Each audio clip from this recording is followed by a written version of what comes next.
So friends, এই যে দেখো, আমি যতটুকু পেরেছি আজকে আমি বাড়িতে সাজিয়েছি। আমাদের সেই বীর যোদ্ধারা, আমাদের দেশের রিয়েল হিরো, এরাই হচ্ছে আমাদের দেশের রিয়েল হিরো।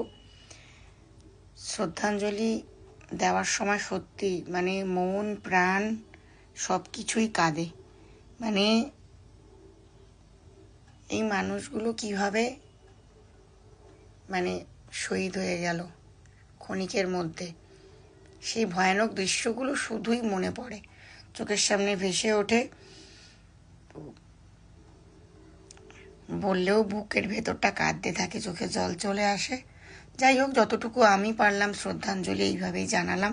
তোমরা অবশ্যই দেখে কমেন্ট করো যে আমার এই ছোট্ট একটুখানি উদ্যোগ বা সাজানো আমি কেমন সাজিয়েছি, অবশ্যই কমেন্ট করো। তো চলো